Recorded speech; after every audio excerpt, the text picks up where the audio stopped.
Hello and welcome to my channel. Today's video is going to be a tag, and I don't know if you can guess from my outfit, but it is the Disney book tag. The first one is The Little Mermaid, a character who is out of their element, a fish out of water.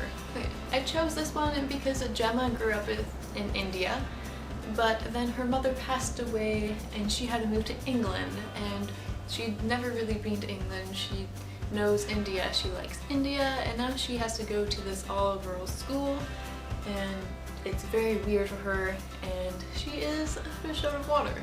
Number 2 is Cinderella, a character that goes through a major transformation.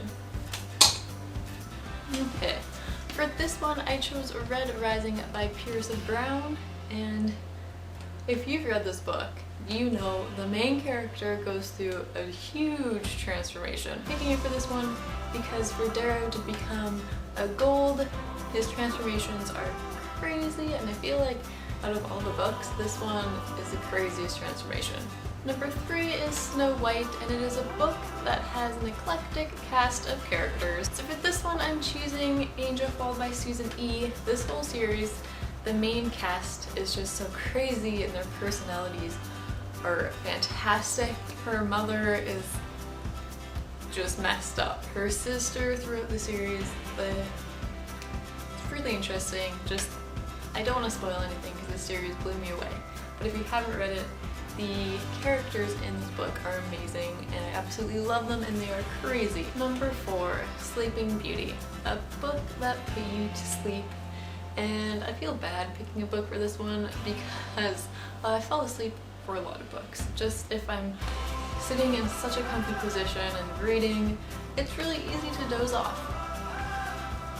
Especially if it's like 2 in the morning and you've been up for hours just reading, you just want to finish the book, it's super easy to just pass out.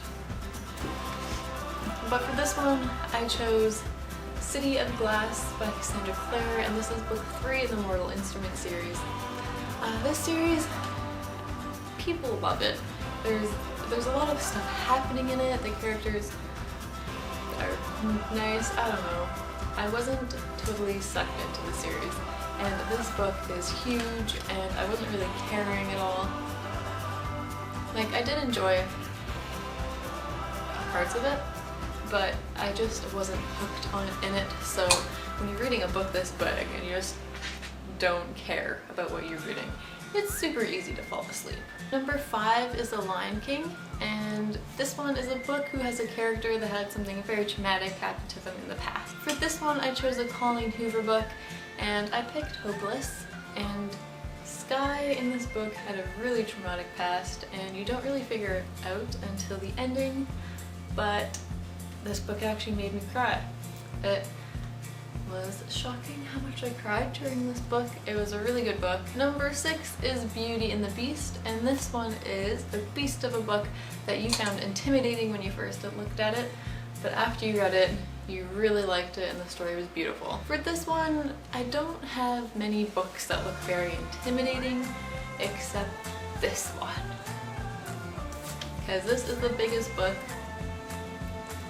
I think that I have, and it is the best book that I've read this big. And this is Harry Potter and the Goblet of Fire, and I read this in elementary school, so obviously in elementary school you're looking at this and you're just like, how am I actually going to read this? It is 636 pages, so it's not the longest book I have, but it looks the most intimidating. Number 7 is Aladdin, a character who gets their wish granted for better or for worse. This one I actually had a hard time picking what book, but I settled on Dune by Carrie Korb and Laurie Langdon. I picked this one because the character really wants to go to Dune, and she does with her friend, but things don't really work out perfectly. They have to battle a crazy witch, but they do fall in love. Her and her friend find guys that they like. So there's good things and there's bad things to traveling to Dune, and I really enjoyed this book. Number 8 is Mulan, a character who pretends to be something or someone they are not.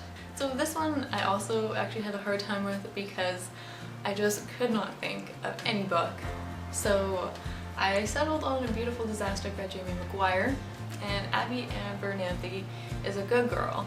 She pretends to be really clean-cut, perfect girl, but then in the end she turns out to be like a poker player's daughter, and she's really good at gambling, and apparently she had a crazy past that I don't really remember because I didn't like this one very much. Yeah, I think it's just she pretends to be perfect, but she has a history of drinking and gambling, I think.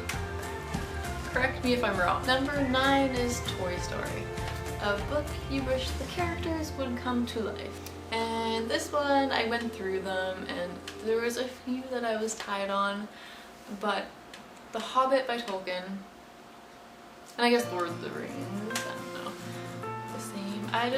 It would be really cool if there were hobbits and dragons and dwarfs and elves, and I could do without the orcs and the goblins, but it'd be really cool if all the characters from this book came to life. Number 10 is Disney Descendants, and it is your favorite villain or morally ambiguous character.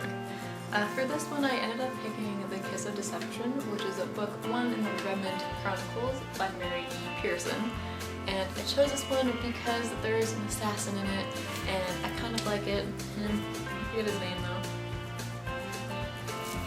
I forget his name, but there's an assassin in here, and I don't know, he's a cool character. I like him. Assassins aren't really good, so I guess it depends what side you're on. So I guess he's morally ambiguous. But that was my Disney book tag. I hope you enjoyed it. I hope the lighting's fine. I'm in focus. I used a fan to focus my camera today, so hopefully that worked.